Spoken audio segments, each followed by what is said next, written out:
Donc ça définit un peu, voilà, de façon beaucoup plus technique que c'est quoi donc cette intelligence artificielle et les domaines qu'on entend ou pouvoir les positionner par rapport à cette intelligence artificielle. Alors, donc là, nous allons faire un focus toujours pour mieux comprendre comment fonctionne donc cette technologie, donc sur la science de données. Aujourd'hui, on parle de la data, on parle de la gestion des données, mais c'est quoi en fait? Donc, cette data science, il est l'interconnexion de plusieurs domaines tels que les mathématiques, donc le mathématique, l'informatique. Les mathématiques sont là, donc qui fournissent donc des outils nécessaires pour analyser les données et développer des modèles. Donc, sans ces modèles, cette notion en mathématiques, les machine learning n'allaient pas exister. Donc, ça, c'est sûr. L'informatique qui est là pour le nécessaire pour stocker, traiter et analyser les données pour développer et déployer des modèles de machine learning. Maintenant, on passe à l'analyse de données. Une fois qu'on a les données, une fois qu'on a tout ça, maintenant, qu'est-ce qu'on va en faire? Donc, cette analyse de données, il est en interconnexion entre donc, les mathématiques, le machine learning et l'expertise métier. Donc, l'expertise métier, donc, c'est l'informatique ou cette machine learning, il est appliqué à quoi? Donc, cette notion métier, ça peut être des données métiers de la santé, des données métiers du transport, des données métiers urbaines ou des données métiers dans d'autres domaines. Donc ça, c'est l'informatique. L'intelligence artificielle accompagne, appliquée toujours donc avec une expertise métier. Donc si on fait de l'analyse de données, ça permet d'analyser des données et pour pouvoir ressortir de l'information utile pour faciliter la prise de décision. Le traitement de données, qui est un processus de nettoyage, de transformation et de préparation de données pour l'analyse. Pourquoi donc il y a un processus de nettoyage? On collecte des données IoT, des données donc d'images, et ainsi de suite, qui sont brutes, qui sont stockées, par exemple, dans ce qu'on appelle donc des data lakes, qui sont dans des entrepôts de données. Maintenant, comment donc les extraire de là-bas, les traiter, les nettoyer pour en faire donc des données utiles. Donc ça, c'est la partie traitement de données qui est vraiment donc le métier des data engineering qu'on va voir dans les slides suivants. Alors, donc, ces métiers qui tournent autour de cette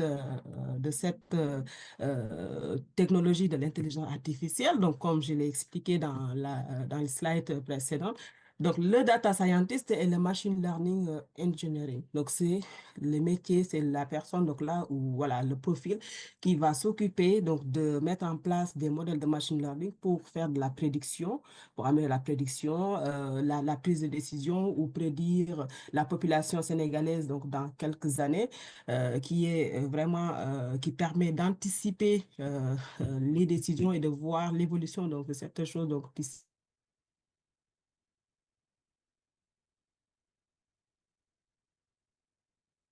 c'est-à-dire le mettre à la disposition technologie pour faire donc le déploiement de ces modèles d'IA. Et à côté, donc là, j'ai mis juste quelques exemples de compétences ou d'outils ou des besoins, voilà, comme par exemple les Python, scikit-learn, qui sont des bibliothèques qui permettent, voilà, de faire donc ces modèles, TensorFlow, PyTorch ou MLOps Kubernetes. Donc ça, c'est vraiment donc là des éléments, voilà, des compétences nécessaires donc, pour pouvoir être ce data scientist. Le data analyst ou le BI analyst, donc exploration et visualisation donc, des données, business intelligence ou reporting. Donc là, on n'a pas besoin de mettre en place des modèles de prédiction, mais on a juste besoin d'avoir donc des données et de pouvoir faire des tableaux de bord et prendre juste donc des décisions voilà, qui sont optimales. Et pour ça, il y a le langage SQL, donc les tableaux, et le Power BI pour certains qui sont plus techniques, donc ça va leur parler. Le data engineering ou le data architect, il s'occupe de traitement de données, donc depuis les données brutes, donc jusqu'aux données utiles qui pourront être utilisées maintenant par le data scientist ou le data analyst pour faire voilà, la suite. Et là, à côté, nous avons quelques compétences comme avoir des compétences en Apache Spark, Hadoop ou SQL ou NoSQL et tout ce qui tourne autour du cloud computing comme les fournisseurs AWS, Azure ou Google Cloud. Nous avons aussi donc les IA recherche scientifique. Donc, on ne va pas parler de la technologie sans parler de la recherche qui est vraiment fondamentale pour le déploiement des solutions. Parce qu'avant même de mettre en place une solution, il va falloir regarder tout ce qui tourne autour de cette solution, voilà, et faire donc de la recherche et pouvoir euh, adapter donc la meilleure solution. Donc, la recherche, elle est fondamentale donc dans tout développement. Donc, cette recherche aujourd'hui va mettre plus l'accent donc, sur du deep learning et du natural processes language, qui est le traitement de langue naturelle, qui aujourd'hui, son développement a permis donc l'utilisation de l'IA générative qu'on utilise aujourd'hui donc tous les jours. On peut interroger des applications, quelles que soient nos langues, et ainsi de suite. Donc ça, c'est vraiment aujourd'hui donc la technologie, les compétences qui vont être vraiment plus mis en avant pour la recherche. Et là, nous avons encore donc les ingénieurs donc en robotique, en IoT, en vision par ordinateur et la cybersécurité qui rentrent aussi donc là dans les compétences derrière donc cette intelligence artificielle. Voilà. Alors, donc, une fois qu'on a fait donc le tour de ces compétences métiers et clés autour de l'intelligence artificielle, nous allons explorer quels sont maintenant les moyens, technologies et outils, infrastructures essentiels donc pour l'adoption et l'intégration de cette IA pour le développement des pôles territoires, notamment au Sénégal. L'infrastructure numérique et la connectivité, comme l'a bien expliqué prof. Moustapha Barry tout à l'heure dans sa présentation, qui est, il faut valoir avoir donc des centres de données pour pouvoir stocker donc des données, accès au cloud computing pour le traitement de données à grande échelle. Donc aujourd'hui, on ne peut pas passer à côté donc du cloud computing, une connectivité donc fiable dans toutes les régions et aussi donc la sécurité des données. Et à côté, nous avons les technologies et outils donc, pour l'IA, qui est machine learning pour pour analyser les tendances et la vision par ordinateur, c'est tout ce qui est images, surveiller donc surveiller les infrastructures et détecter donc des anomalies.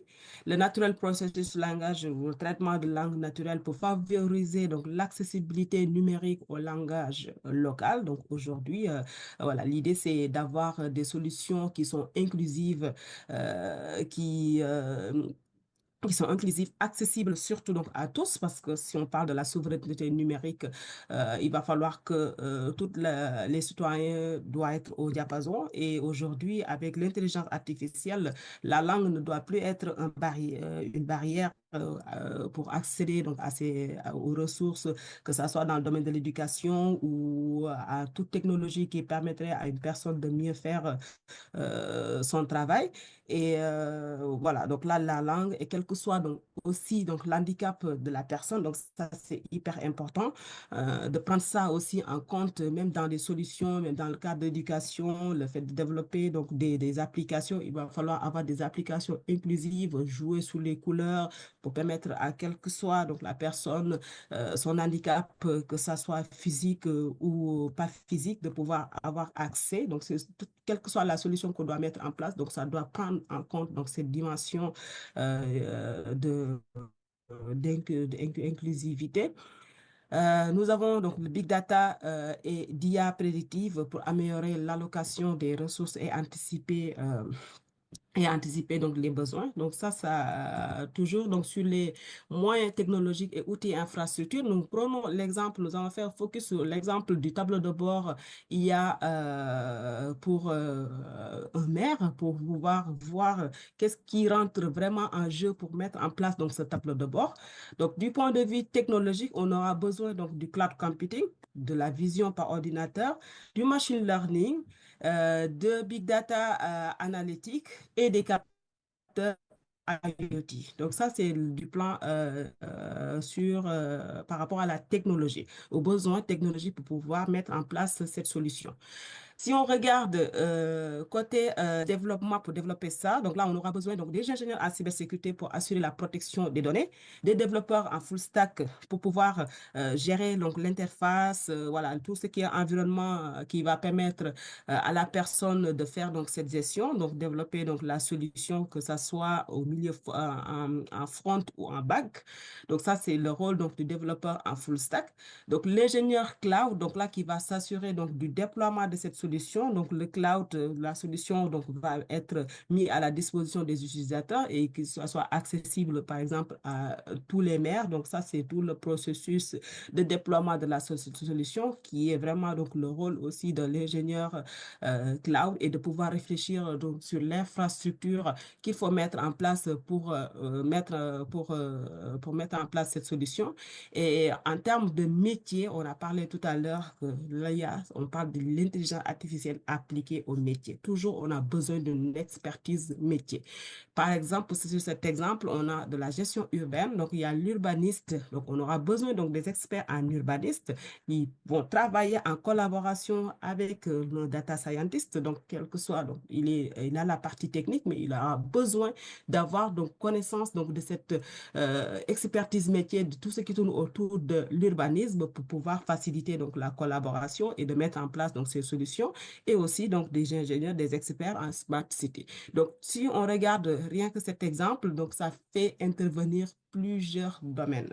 Donc, ça veut dire qu'aujourd'hui, on parle donc de profil transverse. On ne peut pas se permettre de se dire que je suis telle chose et se limiter à ça. Donc, tu peux être bien en technique sur une chose, mais il va falloir que tu l'accompagnes toujours donc, avec un domaine métier spécifique.